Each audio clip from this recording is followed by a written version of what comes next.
Student, we will discuss the magnetic quantum number. तो इसके पिछले लेक्चर में आपको प्रिंसिपल क्वांटम नंबर और एजीमुथल क्वांटम नंबर डिस्कस कर चुके हैं। अब जो है डिस्कस करेंगे मैग्नेटिक क्वांटम नंबर। थर्ड जो है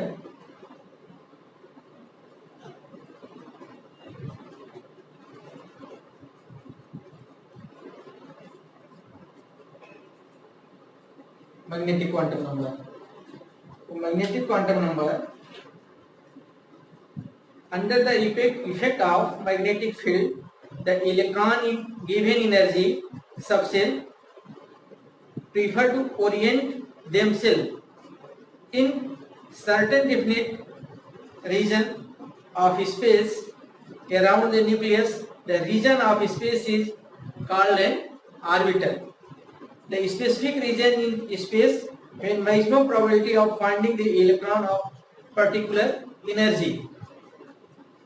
तो इसमें जो है मैग्नेटिक क्वांटम नंबर किसी भी, देखिए पहले प्रिंसिपल क्वांटम नंबर में सेल की बात होती है और एजीमुथल क्वांटम नंबर में सबसेल की बात होती है और मैग्नेटिक क्वांटम नंबर में जो है ऑर्बिटल की बात होती है। तो मीन्स जो है कि अगर इलेक्ट्रॉन को under the effect of magnetic field में अगर रखा जाता है तो इसकी जब सब लेवल जो है वो ओरिएंट हो जाती है themselves in oriented certain definite region. तो ये सर्टेन डेफिनिट रीजन क्या है?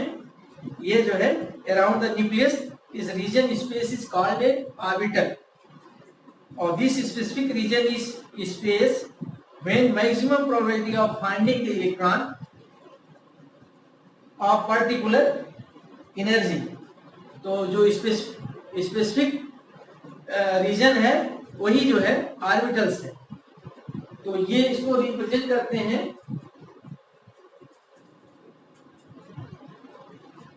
Denoted by small M and value जो है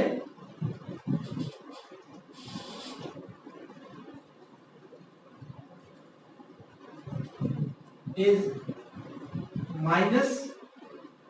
-0 -2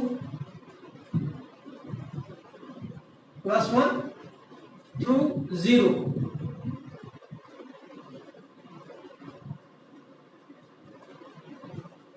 तो ये एम के वैल्यू पे डिपेंड करता है। If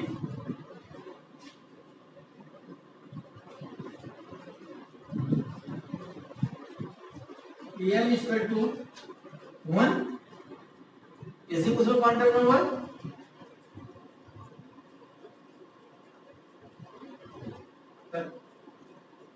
m is equal to 0 तो m is equal to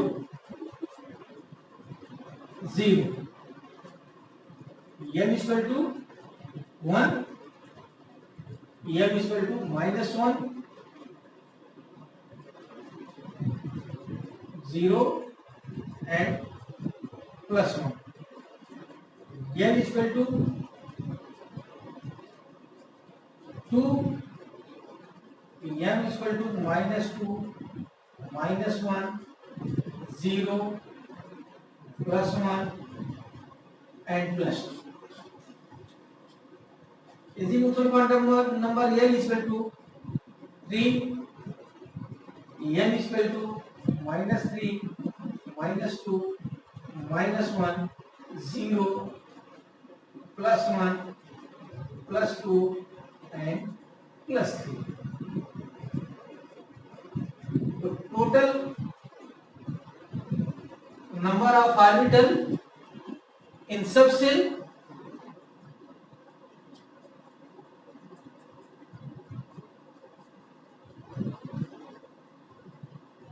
orbital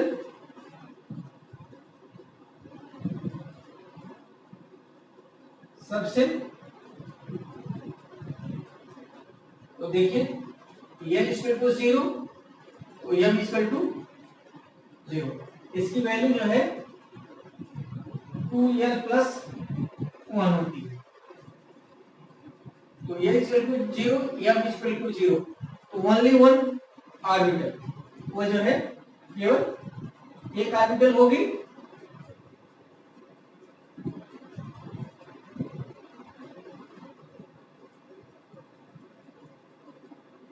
एक होगी।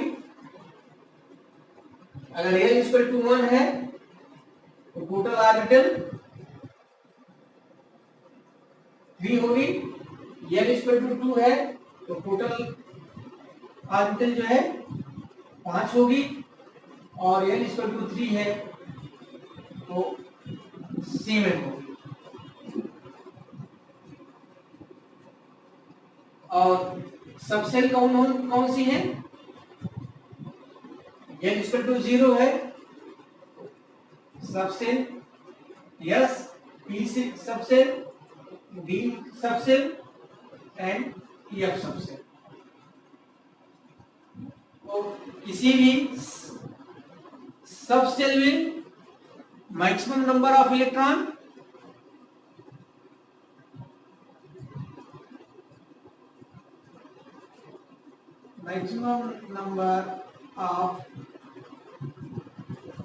in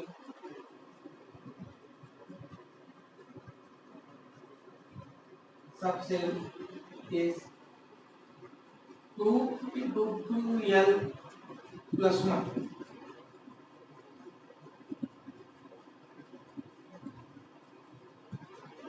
तो इसमें कितने इलेक्ट्रॉन्स होंगे?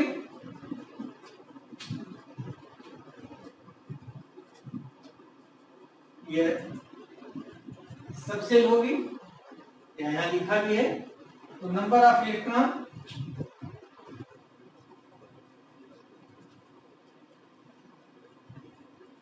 2, 6, 10 and 14।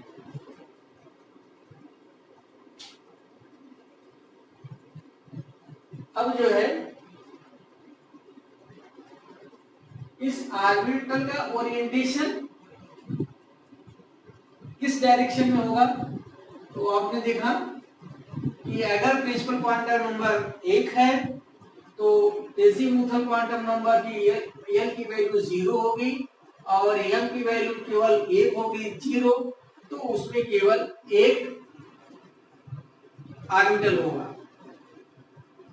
तो इसका मतलब सब सेल फर्स्ट ऑर्बिट में एक सबसेल होगी और एक ही सबसेल में जो है M की वैल्यू भी 1 है तो एक ही ऑर्बिटल होगी।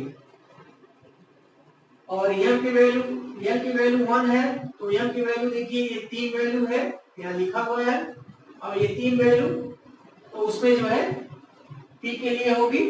तो ऑर्बिटल कौन सी होंगी? Px और Py एंड Pz ऑर्बिटल है। और 10 के लिए जो है ये D ऑर्बिटल्स, D सबसेल में 5 ऑर्बिटल्स होंगी dx z, zx, dxy and dz square minus y square and dz square. इस तरीके से मैग्नेटिक क्वांटम नंबर जो है किसी भी सब सेल में और कितनी सब सेल होंगी उसको ये रिप्रेजेंट करता है, एक्सप्लेन करता है। तो एक सबसेल में जो है यह सबसेल में केवल एक ही और सबसेल होगी मींस जो है ऑर्बिटल्स। P सबसेल में 3 ऑर्बिटल्स होंगी, D सबसेल में 5 ऑर्बिटल्स होंगी और F सबसेल में 7 ऑर्बिटल्स होंगी। अब इन ऑर्बिटल्स में मैक्सिमम 2 इलेक्ट्रॉन हो सकते हैं। तो इसीलिए जो है देखिए इसमें जो है 2 इलेक्ट्रॉन आ सकते हैं, P में जो है 6 इलेक्ट्रॉन आ सकते हैं, D सबसेल में 10 इलेक्ट्रॉन आ सकते हैं और F सबसेल में 14 इलेक्ट्रॉन आ सकते हैं।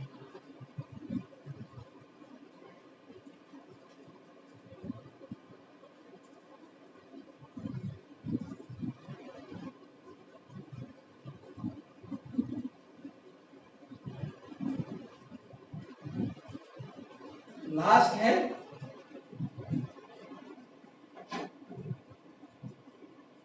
Spin quantum number.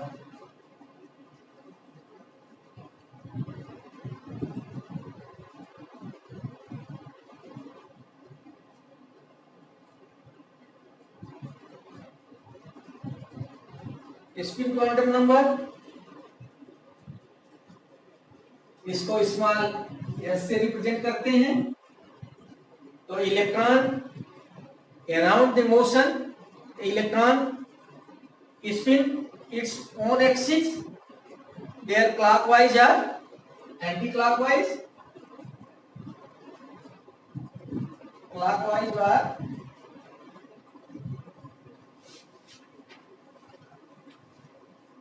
clockwise। तो अगर क्लॉकवाइज है तो इसको प्लस हाफ से रिप्रेजेंट करते हैं, एंटी क्लॉकवाइज को माइनस हाफ से। तो इलेक्ट्रॉन स्पिन तो अप और डाउन, तो देखिए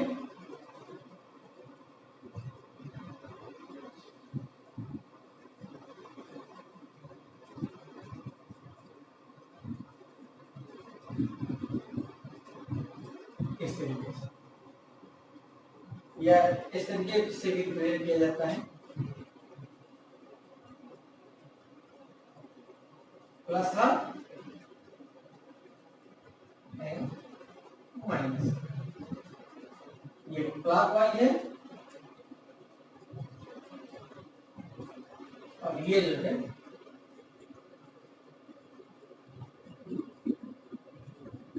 क्लॉकवाइज। तो यस की वैल्यू जो है plus minus half. Spin quantum number है, यह जो है श्रोडिंगर वेव इक्वेशन को फॉलो नहीं करता है। इसका spectral evidence of hydrogen spectrum से लिया गया है। तो देखा गया है कि इस इलेक्ट्रॉन की स्पिन जो है क्लॉकवाइज है या एंटी क्लॉकवाइज है। It's okay.